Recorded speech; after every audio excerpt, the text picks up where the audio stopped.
Audio Jungle.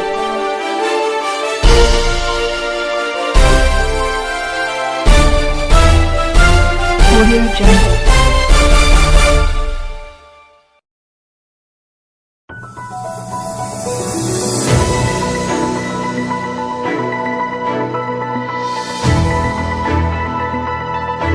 जी अस्सलाम वालेकुम नाज़रीन, मैं हूँ अली शराजी टीम एसपी न्यूज़ के साथ। और इस वक्त मैं मौजूद हूँ शरकपुर शरीफ से पुरानी बैनी रोड पर।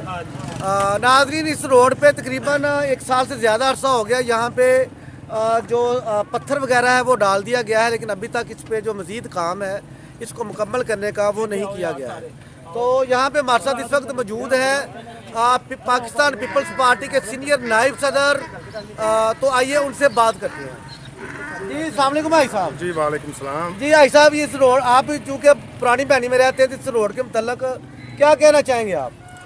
जी अस्सलाम वालेकुम।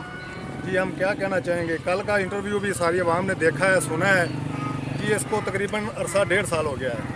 पंजाबी गल करना 1.5 साल तो जी रोज़ रोड पट्टिया होया है। तो कुछ मियाँ साहब के करिंदे नहीं थे, उन्होंने कहन ते उन्हें कहा जी सानू मियाँ साहब ने कहा, मियाँ दिल साहब ने कहा, मियाँ जलील साहब ने कहा है। लिहाजा मैं आन के उन्होंने डकिया भी है, रोकया कि साਡਾ अच्छा भला रोड है, इनू ना पट्टो। इत्थे बहुत ज़्यादा आमदो रफ्त है। जिन्नी शरकपुर तो जड़म वाला रोड चलता है जी लाहौर वाली साइड से या जड़म वाली साइड से, उन्ना ही रोड ये चलता है, क्योंकि इत्थे 4 पत्तन लगते हैं, 4 जिलों का मिलाप है।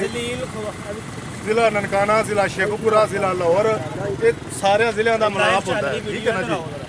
तो बहुत दुश्वारी है, बदकिस्मती साड़ी ये वे कि साढ़े नाल उत्ते जो राणा तनवीर वर्गे कैंडीडेट मुसलत किए गए हैं।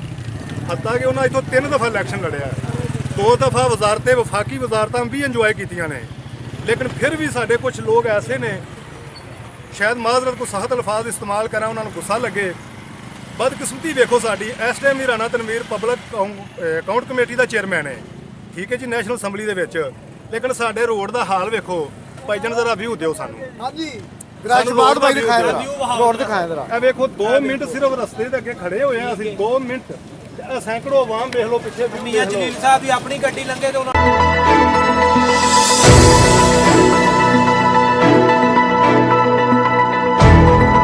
ਇਮਰਾਨ ਯਕੂਮੀਆ ਇਸ ਚਿੱਕੜ ਚੋਂ ਲੰਘ ਕੇ ਆਪਣੇ ਘਰ ਇੰਟਰਵਿਊ ਹੋਏਗਾ। ਆ ਵੇਖਣਾ ਹੁਣੇ ਪਤਾ ਚੱਲ ਜਾਂ ਅਲੀ ਅਸਗਰ ਮੰਡਾ ਸਾਹਿਬ ਆਪਣੇ ਇਸ ਚਿੱਕੜ ਚੋਂ ਲੰਘ ਕੇ ਆਪਣੇ ਘਰ ਜਾਣਗੇ ਜੀ। ਠੀਕ ਹੈ ਨਾ ਜੀ। ਇੱਥੋਂ ਮੇਰਾ ਖਿਆਲ ਹੈ ਕਿ ਜਿਸ ਬੰਦੇ ਨੂੰ ਜਿਸ ਬੰਦੇ ਨੂੰ ਗੁਰਦੇ ਦੀ ਦਰਦ ਹੁੰਦੀ ਹੈ ਨਾ ਜੀ, ਪੱਥਰੀਏ, ਉਹ ਇੱਥੋਂ ਪੁਰਾਣੀ ਭੈਣੀ ਤੋਂ ਸ਼ਰਕਪੁਰ ਆ ਜਾਂਦੀਆਂ ਪੱਥਰੀਆਂ ਬਾਹਰ ਆ ਜਾਣਗੀਆਂ। ਠੀਕ ਹੈ ਜੀ। ਇਸ ਤੋਂ ਜ਼ਿਆਦਾ ਮੈਂ ਸਖਤ ਅਲਫਾਜ਼ ਇस्तेमाल करांगा तो अच्छी गल नहीं जी। आज नहीं 4-5 साल हो गए जी हमारे साथ इस वक्त नाजरीन मौजूद है, यहाँ पे अवाम भी है, उनसे बात करते हैं। जी अस्सलाम वालेकुम सर जी। ਇਹ ਵੇਖ ਲਓ ਤੁਹਾਡੇ ਸਾਹਮਣੇ ਜਿਹੜਾ ਬੰਦਾ, ਤੇ ਤੁਸੀਂ ਇਹ ਮਿਹਰਬਾਨੀ ਕਰੋ, ਅੱਜ ਤੋਂ ਨਹੀਂ 4-5 ਸਾਲ ਤੋਂ ਹੋ ਗਏ ਨੇ ਕਿ ਇਹ ਸੜਕ ਖਰਾਬ ਹੋ ਰਹੀ, ਬੜੀ ਮਜ਼ੀਦ ਹੋਈ। ਠੀਕ ਹੈ, ਇੱਥੇ ਸਾਡੀਆਂ ਰਿਹਾਇਸ਼ਾਂ ਨੇ, ਠੀਕ ਹੈ, ਨਾ ਕੋਈ ਨਾਲਾ ਪਾਣੀ ਵਾਲਾ ਗੈਸ ਹੈ, ਨਾ ਕੋਈ ਇੱਥੇ ਪੋਲੂਸ਼ਨ ਵਗੈਰਾ ਵੇਖੋ ਤੁਸੀਂ ਕਿੰਨੀ ਹੈ, ਡਸਟ ਵਗੈਰਾ ਵੇਖੋ। ਇੱਥੇ ਗੁਜ਼ਰ ਨਹੀਂ ਸਕਦੇ ਆ 1 ਮਿੰਟ ਵਾਸਤੇ। इधर आओ अंकल जी। ਭਾਈ ਸਾਹਿਬ ਇੱਧਰ ਆਓ, ਅੱਗੇ ਆਓ, ਇੰਟਰਵਿਊ ਦਿਓ। जी भाई साहब की कहना चाहोगे तुसी इस रोड के मतलब? ਇਹ 4-5 ਸਾਲ ਤੋਂ ਰਾਸਤਾ ਜਿਹੜਾ ਵੇ ਬੜਾ ਖਰਾਬ ਹੈ, ਤੇ ਸਾਰੀ ਆਵਾਮ ਜਿਹੜੀ ਵੀ ਲੰਘਦੀ ਹੈ ਗਾਲਾਂ ਕੱਢ ਕੇ ਲੰਘਦੀ ਹੈ, ਤੇ ਬੜੇ ਲੋਕ ਜਿਹੜੇ ਨੇ ਬਜ਼ੁਰਗ ਬੰਦੇ ਲੰਘਦੇ ਨੇ ਕੱਪੜੇ ਲਪੇਟ ਕੇ ਤੋਂ ਡਿੱਗ ਕੇ, ਵਿੱਚ ਔਰਤਾਂ ਡਿੱਗਦੀਆਂ ਨੇ, ਵਿੱਚ ਡਿੱਗ ਕੇ ਲੰਘਦੀਆਂ ਨੇ। ਤੇ ਚਲੋ ਮਿਹਰਬਾਨੀ ਹੋਈ ਹੈ, ਤੇ ਚਲੋ ਇਸ ਬਾਰੇ ਦੇ ਵਿੱਚ ਅੱਛਾ ਹੀ ਹੋਈ ਜਾਵੇ। ये चाचा चबाकू आ गए, इधर आओ जी चबाकू साहब, ਤੁਸੀਂ ਇੱਥੇ ਕੀ ਕਰ ਰਹੇ ਹੋ? ਸਲਾਮ ਅਲੈਕਮ। ਮੈਂ ਜੀ ਚੱਲਾ ਅਮਰੂਦ ਲੈਣ ਵਾਸਤੇ। ਤੇ ਅਮਰੂਦ ਲੈਣ ਵਾਸਤੇ ਮੈਂ ਮੋਟਰਸਾਈਕਲ ਵਾਲੇ ਦਾ ਤਰਲਾ ਕੀਤਾ, ਮੈਂ ਕਿਹਾ ਚਾਚਾ ਚਬਾਕੂ ਨੂੰ ਨਾਲ ਲੈ ਜਾ ਯਾਰ, ਤੇ ਤੇਰੀ ਮਿਹਰਬਾਨੀ ਆਣ ਜਾਣੀ ਕਰਨਾ। ਉਹ ਚਲਾ ਉੱਥੇ ਹੀ ਡਿੱਗਾ ਪਿਆ, ਮੋਟਰਸਾਈਕਲ ਲੈ ਗਿਆ ਉਹਦਾ ਸਹੀ ਕਰਵਾਉਣ ਲਈ। ਕੰਬਾ ਇੱਥੇ ਤੁਹਾਡੇ ਇੰਟਰਵਿਊ 'ਚ ਆ ਗਿਆ ਵਾ। ਮੈਂ ਤੇ 50 ਰੁਪਏ ਲਾਏ ਨੇ, 2 ਨਾਨ ਖਾਦੇ ਜੇ, 2 ਸ਼ਾਮੀਆਂ ਗੋਗੇ 버ਗਰ ਵਾਲੇ ਕੋਲ, ਤੇ ਉਹ ਮੇਰੀਆਂ ਹਜ਼ਮ ਹੋ ਗਈਆਂ, ਕਿਉਂਕਿ ਜੰਪ ਹੀ ਪੜੇ ਨੇ ਮਾਸ਼ਾਅੱਲਾ, ਸੜਕ ਤੇ ਜੰਪ ਹੀ ਪੜੇ ਨੇ। ਉਹ ਜੰਪ ਖਤਮ ਕਰੋ, ਇਹ ਰੋਡ ਸਿੱਧਾ ਕਰੋ, ਤਾਂ ਕਿ ਮੇਰੇ 50 ਨਾ ਲੱਗਣ, ਮੈਨੂੰ ਫਿਰ ਭੁੱਖ ਲੱਗੀ ਪਈ। ਆਖਰ ਤੇ ਮੈਂ ਦਰਵੇਸ਼ जी भाई साहब। ਜੀ ਆਖਰ ਤੇ ਅਸੀਂ ਫਿਰ ਜਨਾਬ ਰਿਕੁਐਸਟ ਕਰਨੇ ਆ ਮਿਊਨਿਸਪਲ ਕਮੇਟੀ ਨੂੰ, ਕਿਉਂਕਿ ਡੀਸੀ ਸਾਹਿਬ ਅੱਗੇ ਵੀ ਸਾਡੀ ਗੁਜ਼ਾਰਿਸ਼ ਹੈ, ਮਿਹਰਬਾਨੀ ਕਰੋ ਸਾਡਾ ਰੋਡ ਜਲਦ ਜਿਹੜਾ ਹੈ ਨਾ ਇਹਨੂੰ ਮੁਕੰਮਲ ਕੀਤਾ ਜਾਏ। ਤੇ ਸਭ ਤੁਹਾਡੀ ਮੁਆਵਜ਼ਤ ਹੋਵੇਗੀ। ਸੜਕ ਬਣਵਾਈਏ ਕਮੇਟੀ ਚ ਵੀ ਹੈ, ਅਸੀਂ ਟੈਕਸ ਪੇਅਰ ਵੀ ਹਾਂ, ਸਾਡਾ ਟੈਕਸ ਵੀ ਜਿਹੜਾ ਨਾ ਉਹ ਅਕਾਊਂਟ 'ਚ ਜਾ ਰਿਹਾ ਹੈ ਤੇ ਮਿਹਰਬਾਨੀ ਹੋਵੇਗੀ ਕਮੇਟੀ ਵਾਲਿਆਂ ਨੂੰ। ਕੱਲ ਵੀ ਅਸੀਂ ਇੰਟਰਵਿਊ ਕੀਤਾ, ਕੱਲ ਵਾਲੇ ਇੰਟਰਵਿਊ 'ਚ ਗੱਲ ਕਹੀ ਹੈ, ਲੇਕਿਨ ਅਜੇ ਤੱਕ ਕਿਸੇ ਨੇ ਕੋਈ ਐਕਸ਼ਨ ਨਹੀਂ ਲਿਆ, ਕੋਈ ਅਸਰ ਨਹੀਂ ਹੋਇਆ। ਮਿਹਰਬਾਨੀ ਕਰੋ ਸਰ, ਡੇਲੀ 100 ਲਾਈਦਾ ਖੱਡੇ ਵੇਖੋ, ਪਾਣੀ ਵੇਖੋ, ਕਿਉਂਕਿ ਅਸੀਂ ਵੀ ਜਨਾਬ ਪਾਕਿਸਤਾਨੀ ਆ, ਸਾਡਾ ਵੀ ਹੱਕ ਹੈ। ਸਾਡੇ ਵੋਟ ਨਾਲ ਤੁਸੀਂ ਅਸੈਂਬਲੀ ਜਾਂਦੇ ਹੋ ਜੀ ਤੇ ਤੁਹਾਨੂੰ ਇਹ ਹੱਕ ਹਾਸਲ ਨਹੀਂ ਕਿ ਤੁਸੀਂ ਸ਼ਾਮ ਨੂੰ ਅੱਛੇ ਬੈੱਡ ਤੇ ਸੌਵੋ, ਅੱਛੇ ਕਾਰਪੋਰੇਟ ਰੋਡ ਤੇ ਜਾਓ, ਅੱਛੀ ਗਾੜੀ ਇਸਤੇਮਾਲ ਕਰੋ, ਤੁਹਾਡਾ ਹੱਕ ਉਹ ਹੈਗਾ ਹੈ। ਲੇਕਿਨ ਸਾਡਾ ਵੀ ਕੁਝ ਹੱਕ ਹੈ, ਤੁਹਾਡਾ ਸ਼ਨਾਖਤੀ ਕਾਰਡ ਗ੍ਰੀਨ ਹੈ, ਸਾਡਾ ਵੀ ਗ੍ਰੀਨ ਹੈ, ਤੇ ਸਾਡੇ ਹੱਕ ਤੋਂ ਸਾਨੂੰ ਮਹਿਰੂਮ ਨਾ ਕਰੋ। ਮਿਹਰਬਾਨੀ ਤੁਹਾਡੀ ਹੋਵੇਗੀ। ਇਹ ਨਾ ਹੋਵੇ ਕਿ ਆਇੰਦਾ ਆਉਣ ਵਾਲੇ ਵਕਤ ਵਿੱਚ ਤੁਸੀਂ ਦੁਬਾਰਾ ਇਹਦੇ ਆਵਾਮ ਦੇ ਬੂਹੇ ਤੇ ਆਓ। ਅਸੀਂ ਮਿਊਨਿਸਪਲ ਕਮੇਟੀ ਦੇ ਵੀ ਜਨਾਬ ਅਸੀਂ ਗੁਜ਼ਾਰਿਸ਼ ਕਰਨੇ ਆ, ਏਸੀ ਸਾਹਿਬ ਅੱਗੇ ਸਾਡੀ ਦਰਖਾਸਤ ਹੈ ਕਿ ਆਪਣੇ ਖਸੂਸੀ ਫੰਡ ਦੇ ਵਿੱਚੋਂ ਸਾਨੂੰ ਜਲਦੀ ਜਿਹੜਾ ਨਾ ਸਾਡਾ ਰੋਡ ਮੁਕੰਮਲ ਕੀਤਾ ਜਾਏ ਔਰ ਆਵਾਮ ਨੂੰ ਨਾ ਭਲੇ ਹੀ 4-5 ਵਾਰੀ ਫੰਡ ਵੀ ਖਾ ਚੁੱਕੇ ਨੇ। 4-5 ਜੀ ਤੁਸੀਂ ਕੀ ਕਹਿਣਾ ਚਾਹੋਗੇ? ਭਾਜੀ ਕਹਿਣ ਡਿਆ ਵੀ ਕੱਲ ਵੀ ਦੁੱਧ ਰੁੜਿਆ ਤੇ ਅੱਜ ਫੇਰ ਰੁੜ ਗਿਆ। ਤੁਸੀਂ ਕੀ ਕੰਮ ਕਰਦੇ ਹੋ? ਕੰਮ ਦੁੱਧ ਦਾ। ਆ ਤੁਹਾਡੀ ਬਾਈਕ ਹੈ? ਹਾਂਜੀ। ਕਿਸ ਤਰ੍ਹਾਂ ਦੁੱਧ ਰੁੜਿਆ? ਰੁੜਿਆ ਵਿੱਚ ਖੋਬਾ ਵੇਖੋ ਕਿੰਨਾ ਚਿੱਕੜ ਖੋਬਾ, ਬੁਰੇ ਹਾਲ ਬੈਂਕੇ ਦਿਹਾੜੇ ਹੋਏ ਪਏ ਨੇ, ਇੱਥੇ ਹਾਲ ਹੀ ਬੜੇ ਭੈੜੇ ਹੋਏ ਪਏ ਨੇ। 300 ਕਮਾਉਣੇ ਆ, 300 ਦੇ ਪੈਂਚਰ ਪਵਾਉਣੇ ਆ, ਪੁੱਛਾ 200 ਦਾ ਤੇਲ ਪਵਾਈਦਾ। ਠੀਕ ਹੈ, ਅਸੀਂ ਬਹੁਤ ਤੰਗ ਹੈ ਇਸ को। कितने अरसे से ये रोड खराब है? इसको कम से कम 6-7 महीने हो गए, 2-3 अरसा हो गया। ਉੱਥੇ ਵੀ ਉੱਚਾ ਬੋਲੋ। ਹੈਗਾ, ਉੱਥੇ ਵੀ ਅਕਸਰ ਆਵਾਮ ਡਿੱਗਦੀ ਹੈ, ਟੋਇਆ ਹੈ, ਉੱਥੇ ਨਜ਼ਰ ਨਹੀਂ ਆਉਂਦਾ।